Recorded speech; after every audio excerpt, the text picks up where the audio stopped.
K മാണിയുടെ യോഗത്തിൽ പങ്കെടുത്ത കോൺഗ്രസ് പ്രവർത്തകൻ മർദ്ദനമേറ്റ് മരിച്ച സംഭവത്തിൽ ദുരൂഹതയേറുന്നു. പോലീസ് അന്വേഷണം തുടങ്ങി.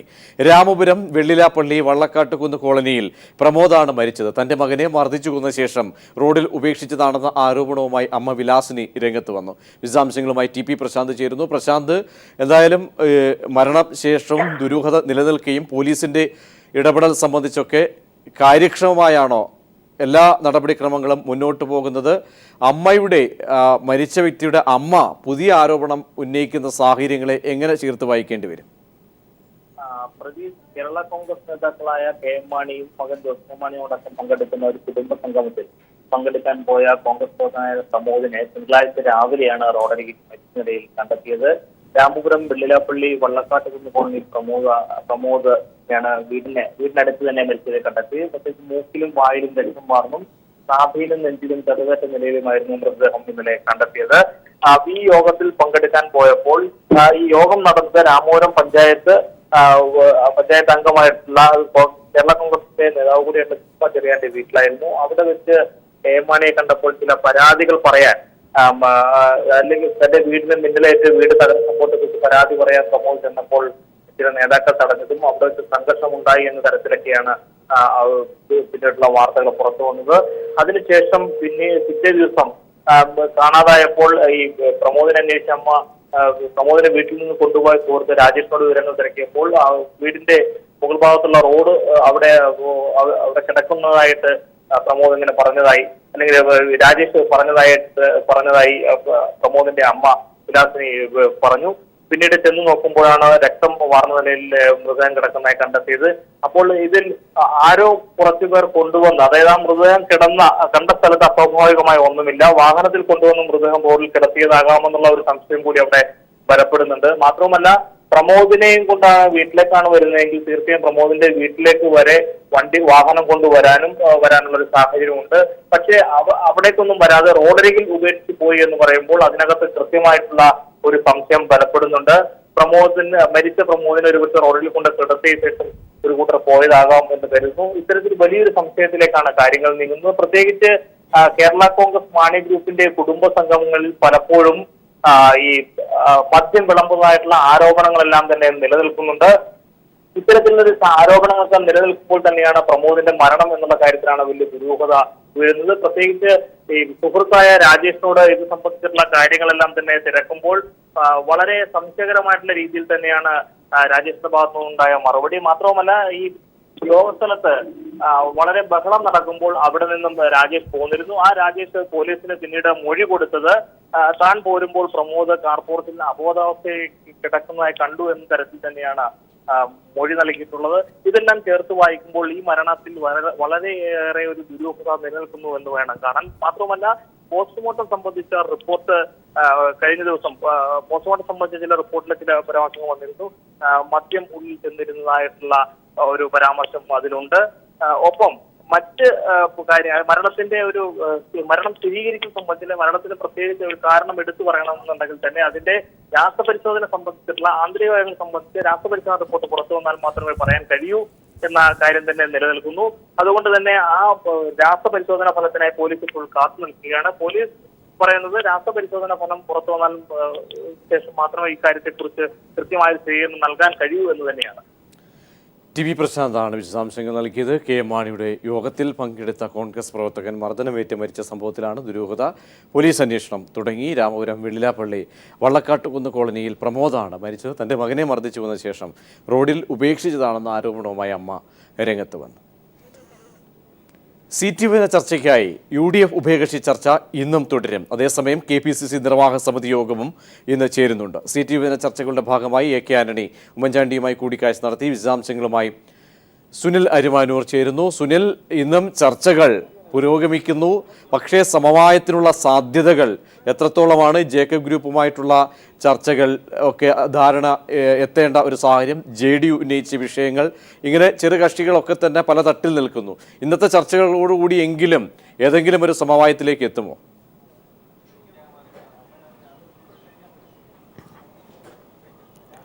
പ്രജിഷ, ഇന്നും ചർച്ചകൾ തുടരും എന്നുള്ളത് തന്നെയാണ്. കാരണം ഇന്നാദ്യം ലീഗുമായിട്ടാണ് ഇപ്പോൾ ക്ലിഫ് ഹൗസിൽ ചർച്ച പുരോഗമിക്കുന്നത്. ലീഗുമായിട്ട് 4 സീറ്റിൻ്റെ കാര്യത്തിലൊരു ധാരണ എത്തിയ ശേഷം മതി മറ്റുള്ളവരുമായി ചർച്ച എന്നുള്ള നിലപാടിലാണ് മുഖ്യമന്ത്രിയും അതുപോലെ തന്നെ KPCC അധ്യക്ഷനും രമേശ് ചെന്നിത്തല അടക്കമുള്ള നേതാക്കൾ. ഇതിൻ്റെ ഭാഗമായി തന്നെ നേരത്തെ മുഖ്യമന്ത്രി AK ആന്റണിയുമായി കൂടിക്കാഴ്ച നടത്തി ചില ധാരണയിൽ എത്തിച്ചേർന്നിട്ടുണ്ട്. കോൺഗ്രസിൻ്റെ സീറ്റ് വിട്ടുകൊടുക്കുന്നതുമായി ബന്ധപ്പെട്ട കാര്യങ്ങളിലും അതുപോലെ തന്നെ ചില സീറ്റുകളിൽ കോൺഗ്രസ് തന്നെ മത്സരിച്ചേ മതിയാകൂ എന്നുള്ള നിലപാടുകൾ സ്വീകരിച്ചിട്ടുണ്ട്. ഇത് സംബന്ധിച്ച കാര്യങ്ങളിൽ ഒരു ആശയവിനിമയം രാവിലെ തന്നെ മുഖ്യമന്ത്രിയും AK ആന്റണിയും തമ്മിൽ AK ആന്റണിയുടെ വസതിയിൽ വെച്ച് നടത്തിയിരുന്നു. അതിനുശേഷമാണ് ഇപ്പോൾ കുഞ്ഞാലിക്കുട്ടിയുമായി ലീഗിൻ്റെ 4 സീറ്റുകൾ സംബന്ധിച്ച കാര്യങ്ങളിൽ ചർച്ച നടത്തുന്നത്. ലീഗ് നേരത്തെ 20 സീറ്റിലെ സ്ഥാനാർത്ഥിയെ പ്രഖ്യാപിച്ചു കഴിഞ്ഞു. 4 സീറ്റിലെ സ്ഥാനാർത്ഥികളാണ് അവർക്കിനി പ്രഖ്യാപിക്കാനുള്ളത്. അത് കഴിഞ്ഞ വർഷം തോറ്റ മണ്ഡലങ്ങൾ തന്നെയാണ്. അതിനു പകരം മറ്റേതെങ്കിലും മണ്ഡലങ്ങളിലേക്ക് മാറി മത്സരിക്കുന്ന കാര്യമാണ് ലീഗ് ആലോചിക്കുന്നത്. അത് കൊല്ലത്ത് അവർ സീറ്റ് ചോദിച്ചിട്ടുണ്ട്. അതുപോലെ തന്നെ മലബാർ മേഖലയിലും അവർ വേറെ ഏതെങ്കിലും സീറ്റ് നൽകുന്നതുമായി ബന്ധപ്പെട്ട കാര്യങ്ങളിലാണ് നിർദ്ദേശം വയ്ക്കുന്നത്. പക്ഷേ കൊല്ലത്തെ സീറ്റിൽ ചടയമംഗലം ഉൾപ്പെടെയുള്ള സീറ്റുകൾ കോൺഗ്രസ് തന്നെ മത്സരിക്കണമെന്നുള്ള രീതിയിലേക്കാണ് ചർച്ച നടക്കുന്നത്. അതുപോലെ തന്നെ RSPയും ആ സീറ്റിന് അവകാശവാദം ഉന്നയിച്ചിട്ടുണ്ട്. അതുകൊണ്ട് തന്നെ മലബാർ മേഖലയിലെ സീറ്റുകൾ കഴിഞ്ഞ പ്രാവശ്യം മത്സരിക്കാത്ത സീറ്റുകൾ അത് കേരള കോൺഗ്രസുമായി ചർച്ച ചെയ്ത ശേഷം മാത്രമായിരിക്കും അത്തരത്തിലൊരു അന്തിമമായിട്ടുള്ള തീരുമാനത്തിലേക്ക് എത്തുക. കാരണം മലബാർ മേഖലയിൽ കേരള കോൺഗ്രസ് മത്സരിച്ച സീറ്റുകളിൽ ഇനി ഏതെങ്കിലും കൂടുതൽ സീറ്റ് മത്സരിക്കുന്നുണ്ടെങ്കിൽ അവർക്ക് ആ സീറ്റ് നൽകാമെന്നുള്ള തരത്തിലേക്ക് കാര്യങ്ങൾ പോകുന്നുണ്ട്.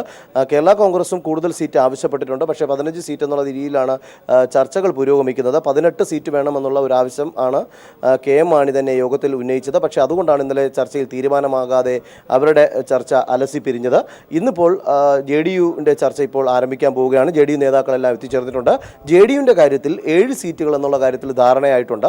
അതിൽ കഴിഞ്ഞ വർഷം അവർ പരാജയപ്പെട്ട സീറ്റുകൾ വേണ്ട എന്നുള്ളതാണ് അവരുടെ തീരുമാനം. അത് എലത്തൂർ, മട്ടന്നൂർ, നെന്മാറ അതുപോലെ തന്നെ നേമം സീറ്റുകൾ മാറ്റണം. പകരം കോവളം, കായംകുളം സീറ്റുകൾ അവർക്ക് നൽകണം എന്നുള്ളതാണ്. പക്ഷേ ഇതിൽ കോവളം, കായംകുളത്തിൽ ഏതെങ്കിലും ഒരു സീറ്റ് നൽകുന്ന കാര്യത്തിൽ ഏകദേശം ഒരു രൂപരേഖ വന്നിട്ടുണ്ട്.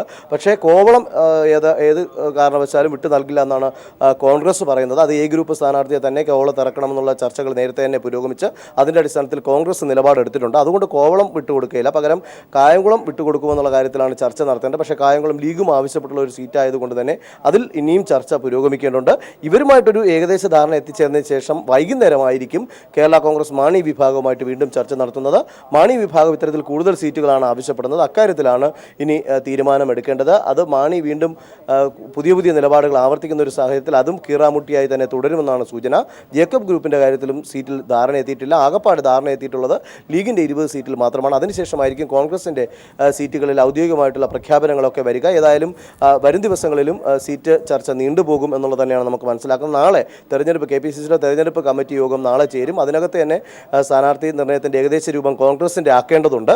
അതിനു മുമ്പ് ഇക്കാര്യത്തിൽ ചർച്ചകൾ പോകുന്നു. സീറ്റ് വിഭജനത്തിലടക്കം സീറ്റ് നിർണയത്തിലടക്കം ഇപ്പോഴും വലിയ തോതിലുള്ള തർക്കങ്ങൾ നിലനിൽക്കുന്നു എന്നാണ് സുനിൽ അരിമാനോ റിപ്പോർട്ട് ചെയ്യുന്നത്. BJP BDJS രണ്ടാം ഘട്ട സീറ്റ് ചർച്ച ഇന്ന് ഉച്ചയ്ക്ക് കോഴിക്കോട് നടക്കും. BDJS മത്സരിക്കുന്ന സീറ്റ് സംബന്ധിച്ച് തീരുമാനമുണ്ടാകുമെന്നാണ് സൂചന. 35 സീറ്റുകളാണ് BDJS ആവശ്യപ്പെടുന്നത്. എന്നാൽ കോവളം, തിരുവനന്തപുരം മണ്ഡലം സംബന്ധിച്ച് തർക്കം തുടരുകയാണ്. BJP സംസ്ഥാന അധ്യക്ഷൻ കുമ്മനം രാജശേഖരൻ, BDJS പ്രസിഡന്റ് തുഷാർ വെള്ളാപ്പള്ളി എന്നിവർ ചർച്ചയിൽ പങ്കെടുക്കും.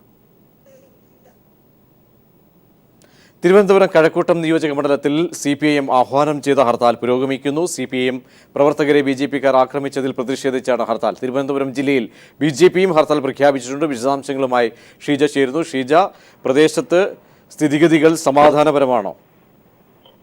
പ്രജീഷ്, നിലവിൽ കാട്ടായിക്കോണത്തെ സ്ഥിതിഗതികൾ നിയന്ത്രണ വിധേയം തന്നെയാണ്. നിലവിൽ ഇപ്പോൾ ഇന്ന് രാവിലെ ഹർത്താൽ ആരംഭിച്ചതിനു ശേഷം പ്രത്യേകിച്ച് അനിഷ്ട സംഭവങ്ങൾ ഒന്നും തന്നെ ഇതുവരെയും റിപ്പോർട്ട് ചെയ്തിട്ടില്ല.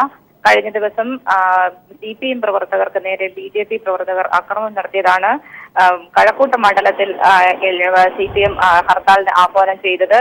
എന്നാൽ ഇത്തരത്തിലൊരു അക്രമം മറച്ചുവെച്ചായി BJPയും തിരുവനന്തപുരം ജില്ലയിൽ ഹർത്താലിന് ആഹ്വാനം ചെയ്തിരുന്നു. പ്രത്യേകിച്ചും SSLC പരീക്ഷ ഉൾപ്പെടെയുള്ള പരീക്ഷകൾ നടക്കുന്ന പശ്ചാത്തലത്തിൽ സ്കൂളുകളെ ഹർത്താലിൽ നിന്നും ഒഴിവാക്കിയിട്ടുണ്ട്. അവശ്യ സർവീസുകളെയും ഹർത്താലിൽ നിന്ന് ഒഴിവാക്കിയിട്ടുണ്ട്. വാഹന ഗതാഗതത്തെ ഹർത്താൽ ഇതുവരെയും ബാധിച്ചിട്ടില്ല. അതേസമയം കടകമ്പോളങ്ങൾ എല്ലാം തന്നെ തിരുവനന്തപുരത്ത് അടഞ്ഞു കിടക്കുകയാണ്. കാട്ടായിക്കോണത്ത് കൂടുതൽ പോലീസും ക്യാമ്പ് ചെയ്യുന്നുണ്ട്. കഴിഞ്ഞ ദിവസം ഉണ്ടായ സംഘർഷം കണക്കിലെടുത്തുകൊണ്ട് തന്നെ കൂടുതൽ സംഘർഷങ്ങൾ ഉണ്ടാകാതിരിക്കാനായി സ്ഥലത്ത് കൂടുതൽ പോലീസ് ക്യാമ്പ് ചെയ്യുന്നുണ്ട്. മറ്റൊന്ന് CPM-ന്റെ അണിയൂർ ബ്രാഞ്ച് കമ്മിറ്റി ഓഫീസും ഇന്ന് പുലർച്ചെ തീട്ട നിലയിൽ കണ്ടെത്തുകയുണ്ടായി. കഴിഞ്ഞ ദിവസത്തെ ആക്രമണത്തിന്റെ ബാക്കി പത്രമാണിത് എന്നാണ് കരുതുന്നത്. പോലീസ് ഏതായാലും അന്വേഷണം കൂടുതൽ ഊർജിതമാക്കിയിട്ടുണ്ട്. മറ്റൊന്ന് മാസ്റ്റർ പ്ലാൻ നടപ്പിലാക്കുന്നതുമായി ബന്ധപ്പെട്ട് സർക്കാർ വീണ്ടും ഇറക്കിയ ഉത്തരവാണ് ഇത്തരത്തിൽ വീണ്ടും വിവാദമായിരിക്കുന്നത്. ആദ്യം ഈ മാസ്റ്റർ പ്ലാൻ നടപ്പാക്കുന്നതുമായി ബന്ധപ്പെട്ടിറക്കിയ ഉത്തരവ് വിവാദമായതിനെ തുടർന്ന് നഗരസഭയുടെ വരെ വലിയ തോതിലുള്ള എതിർപ്പ് ഉണ്ടായ പശ്ചാത്തലം ഷീജയാണ് വിവരങ്ങൾ നൽകിയത്. തിരുവനന്തപുരം ജില്ലയിലെ കഴക്കൂട്ടം, കാട്ടായിക്കുളം പ്രദേശങ്ങളിൽ ആയിരങ്ങളെ കുടിയൊഴിപ്പിക്കാനുള്ള സർക്കാർ നീക്കത്തിനെതിരെ പ്രതിഷേധം ശക്തമാകുന്നു. തിരുവനന്തപുരം മാസ്റ്റർ പ്ലാനിന്റെ പേരിലാണ് കുടിയൊഴിപ്പിക്കാൻ നീക്കം നടക്കുന്നത്. ശക്തമായ ബഹുജന പ്രക്ഷോഭത്തെ തുടർന്ന് മുൻപ് നിർത്തിവെച്ച പദ്ധതിക്കാണ് മന്ത്രിസഭ അംഗീകാരം നൽകിയത്. പദ്ധതി നടപ്പിലാക്കാൻ അനുവദിക്കില്ലെന്ന് CPIM തിരുവനന്തപുരം ജില്ലാ സെക്രട്ടറി കടകംപള്ളി സുരേന്ദ്രൻ വ്യക്തമാക്കി. മാസ്റ്റർ പ്ലാൻ പുനരുജ്ജീവിപ്പിക്കാനുള്ള സർക്കാർ തീരുമാനമാണ് പ്രദേശവാസികളെ ആശങ്കയിലാഴ്ത്തുന്നത്. നഗരപ്രദേശങ്ങളായ കാട്ടായിക്കോണം, ആറ്റിപ്ര, ചന്തവിള എന്നീ വാർഡുകളിൽ സർക്കാർ സ്ഥാപനങ്ങളും IT അധിഷ്ഠിത വ്യവസായ പാർക്കും കൊണ്ടുവരാനായിരുന്നു മാസ്റ്റർ പ്ലാനിൽ പറഞ്ഞിരുന്നത്. ജനകീയ പ്രക്ഷോഭത്തെ തുടർന്ന് മരവിപ്പിച്ച മാസ്റ്റർ പ്ലാനിന് കഴിഞ്ഞ ദിവസം ചേർന്ന ക്യാബിനറ്റ് യോഗം അംഗീകാരം നൽകി സർക്കാർ ഉത്തരവും പുറത്തിറക്കി. ഇതോടെ കെട്ടിടങ്ങൾക്ക് നിർമ്മാണാനുമതി നൽകുന്നതും ഭൂമി കൈമാറുന്നതും നിലച്ചു. മാസ്റ്റർ പ്ലാന്റെ കരട് പുറത്തു വന്നതോടെ റിയൽ എസ്റ്റേറ്റ് സംഘങ്ങൾ കൂട്ടമായി ഈ പ്രദേശത്ത് ഭൂമി വാങ്ങിക്കൂട്ടിയിരുന്നു. ഇവർക്ക് വേണ്ടിയാണ് സർക്കാർ തിടുക്കത്തിൽ ഉത്തരവിറക്കിയതെന്നാണ് ആക്ഷേപം. ജനങ്ങളെ കുടിയൊഴിപ്പിക്കാനുള്ള സർക്കാർ നിലപാടിനെതിരെ LDF നേതൃത്വത്തിൽ സെക്രട്ടേറിയറ്റിലേക്ക് മാർച്ച് നടത്തി. ഉമ്മൻചാണ്ടിക്കും കോൺഗ്രസ് പാർട്ടിക്കുമെല്ലാം സാമാന്യം ബുദ്ധിയുണ്ടെങ്കിൽ ചെയ്യുക. നാളെ രാവിലെ നമ്മുടെ പ്രതിഷേധത്തിന്റെ അടിസ്ഥാനത്തിൽ ഉത്തരവ് പിൻവലിക്കലാണ്. അതല്ല, ആ പ്രദേശത്ത് വലിയ ജനകീയ സമരം വളരട്ടെ, ജനങ്ങൾ പ്രക്ഷോഭത്തിലേക്ക് വന്നോട്ടെ, ജനങ്ങളാകെ ഉത്കണ്ഠയുടെ മുമ്പിൽ നിൽക്കുകയാണ്, അവര് എന്ത് പാടോ ചെയ്തോട്ടെ എന്നാണ് അവർ കരുതുന്നതെങ്കിൽ നാളെ മുതൽ ആ പ്രദേശത്ത് ഗവൺമെന്റിന്റെ ഒരു ഓഫീസുണ്ട്, അത് വില്ലേജ് ഓഫീസാണ്. ആ വില്ലേജ് ഓഫീസിന് മുന്നിൽ തുടർച്ചയായിട്ടുള്ള സമരം ആരംഭിക്കാൻ നമ്മൾ നിർബന്ധിതമായി തീരും. ഇവിടെ ഒരു കാര്യം വളരെ വ്യക്തമായി പറയാൻ വേണ്ടി ഞങ്ങൾ എല്ലാവരും ആഗ്രഹിക്കുകയാണ്.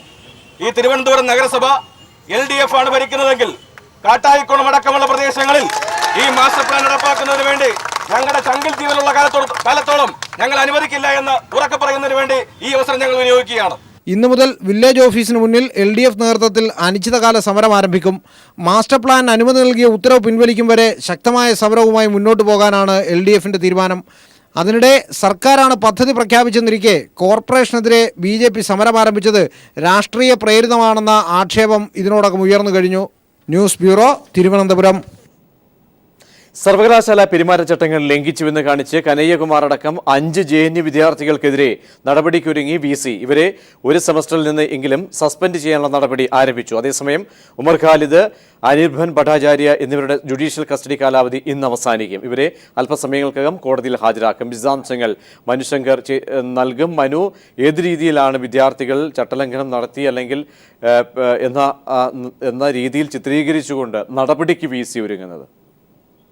പ്രജീഷ്, നിലവിൽ ഫെബ്രുവരി 9-ന് ഇന്ത്യ വിത്തൗട്ട് പോസ്റ്റ് ഓഫീസ് എന്നൊരു പരിപാടി നടത്തിയതിനെതിരെ ആണ് ഇപ്പോൾ സർവകലാശാല ഉന്നതാധികാരി സമിതി ചില അച്ചടക്ക നടപടികളുമായി മുന്നോട്ട് വരുന്നത്. ഇതിൽ തന്നെ ചൂണ്ടിക്കാട്ടുന്നത് ഫെബ്രുവരി 9-ന് ഈ പരിപാടി സെമിനാർ നടത്തുന്നതിന് VC ആദ്യം അനുവാദം നൽകിയതിനെ തുടർന്നാണ് ഈ സെമിനാർ നടത്തിയത്. തുടർന്ന് VC ഇതിന് അനുവാദം നിഷേധിക്കുകയും ചെയ്തിരുന്നു. എന്നിട്ടും ഈ സെമിനാറുമായി മുന്നോട്ട് പോയ പശ്ചാത്തലത്തിലാണ് സർവകലാശാലയുടെ പെരുമാറ്റച്ചട്ടം ലംഘിച്ചു എന്ന് ചൂണ്ടിക്കാട്ടിക്കൊണ്ട് കനയ്യകുമാർ അടക്കം 5 വിദ്യാർത്ഥികൾക്കെതിരെ ഇപ്പോൾ കടുത്ത രീതിയിലുള്ള അച്ചടക്ക നടപടികൾ എടുക്കാൻ ഇപ്പോൾ VC തയ്യാറായിരിക്കുന്നത് എന്നാണ് അറിയുന്നത്. 16-ാം തീയതിക്ക് മുമ്പായി ഡീൻ കമ്മിറ്റി മുമ്പാകെ ഹാജരായി വിദ്യാർത്ഥികളോട് വിശദീകരണം നൽകാൻ ആവശ്യപ്പെട്ടിട്ടുണ്ട്. ഇതിനുശേഷം ഒരു സെമസ്റ്ററിലേക്കെങ്കിലും ഈ 5 വിദ്യാർത്ഥികളെയും മാറ്റി നിർത്തണം എന്നൊരു ആവശ്യമാണ് ഉന്നതാധികാരി സമിതി മുന്നോട്ട് വച്ചിരിക്കുന്നത് എന്നാണ് അറിയുന്നത്. ഇതേ നിലപാട് VC സ്വീകരിച്ചേക്കുമെന്നാണ് അറിയുന്നത്. എന്തായാലും 16-ാം തീയതിക്ക് ശേഷം ഇത് സംബന്ധിച്ചുള്ള ഒരു അന്തിമ തീരുമാനം VC പുറപ്പെടുവിക്കും. അതേസമയം ഉമർ ഖാലിദ്, അനിർഭൻ ഭട്ടാചാര്യ എന്നീ വിദ്യാർത്ഥികളെ ഇന്ന് പട്ടേൽ ഹൗസ് കോടതിയിൽ ഹാജരാക്കുന്നുണ്ട്. നിലവിൽ ജുഡീഷ്യൽ കസ്റ്റഡി കാലാവധി ഇന്ന് പൂർത്തിയാകുന്നതിനാലാണ് ഇവരെ ഹാജരാക്കുന്നത്. ഒപ്പം ഇവരുടെ കസ്റ്റഡി കാലാവധി നീട്ടി നൽകണമെന്ന് ആവശ്യപ്പെട്ട് ദില്ലി പോലീസും കോടതിയിൽ വാദം ഉന്നയിക്കും. വീണ്ടും ഇവർക്കെതിരെ ഒരു ആക്രമണ സാധ്യത ഉണ്ട് എന്ന ഒരു പോലീസിന് മുന്നറിയിപ്പ് ലഭിച്ചിട്ടുണ്ട് എന്നൊരു സൂചനകൾ ലഭിക്കുന്നുണ്ട്. അഭിഭാഷക സംഘം കനയ്യകുമാറിനെതിരെ നടത്തിയ രീതിയിലുള്ള ഒരു കയ്യേറ്റ ശ്രമം ഇവർക്കെതിരെയും നടത്തുമോ എന്നൊരു സംശയം നിലനിൽക്കുന്നുണ്ടെന്നും പോലീസ് മുന്നോട്ട് വയ്ക്കുന്നു. ഇവർക്ക് പിന്തുണയുമായി JNU വിദ്യാർത്ഥികൾ ഇന്ന് മണ്ഡി ഹൗസിൽ നിന്ന് പാർലമെന്റിലേക്ക് 2 മണിക്ക് മാർച്ചും നടത്തുന്നുണ്ട്. പ്രജീഷ്, മനുശങ്കരൻ വിശദാംശങ്ങൾ നൽകിയത്. തൃണമൂൽ കോൺഗ്രസ് മന്ത്രിമാർ കോഴ വാങ്ങിയ വിഷയം ചർച്ച ചെയ്യണമെന്നാവശ്യപ്പെട്ട് ഇടതുപക്ഷം പാർലമെന്റിൽ നോട്ടീസ് നൽകി. വിഷയം പാർലമെന്റ് ഇരുസഭകളെയും പ്രക്ഷുബ്ധമാക്കും. വിജയ് മല്യയെ തിരികെ എത്തിക്കണമെന്നാവശ്യപ്പെട്ട് കോൺഗ്രസും പാർലമെന്റിൽ പ്രതിഷേധം ശക്തമാക്കും.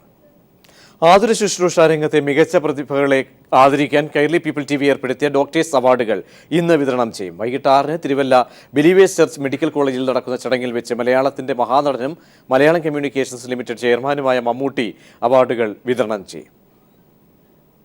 ആതുര ശുശ്രൂഷ രംഗത്തെ മികച്ച പ്രതിഭകളെ കണ്ടെത്താൻ കൈരളി പീപ്പിൾ TV ഇത് 2ാം തവണയാണ് ഡോക്ടേഴ്സ് അവാർഡ് ഏർപ്പെടുത്തുന്നത്.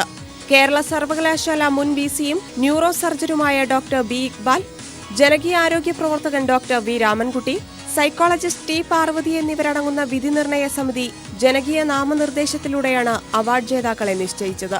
സർക്കാർ സർവീസിൽ നിന്നും പുനലൂർ താലൂക്ക് ആശുപത്രി സൂപ്രണ്ട് ഡോക്ടർ ഷാഹിർ ഷാ, സന്നദ്ധ സേവന മേഖലയിൽ നിന്ന് കാസർഗോഡ് യത്തടുക്ക സ്വദേശി ഡോക്ടർ YS മോഹൻകുമാർ, സ്വകാര്യ മേഖലയിൽ നിന്ന് കോഴിക്കോട് സ്വദേശിനി ഡോക്ടർ PA ലളിത എന്നിവരാണ് അവാർഡിന് അർഹരായത്.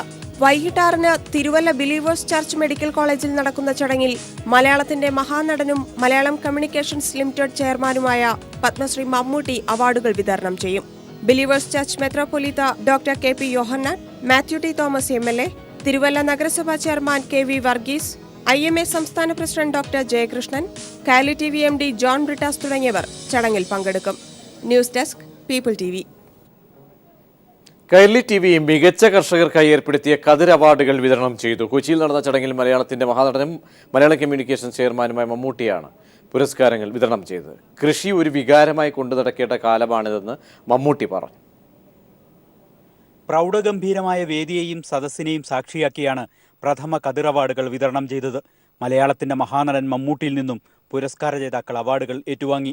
മികച്ച ജൈവ കർഷകനുള്ള പുരസ്കാരം ജോസഫ് പള്ളനും, മികച്ച കർഷകയ്ക്കുള്ള അവാർഡ് രജനി ജയദേവും, മികച്ച പരീക്ഷണാത്മക കർഷകനുള്ള അവാർഡ് PT ആന്റണിയും ഏറ്റുവാങ്ങി.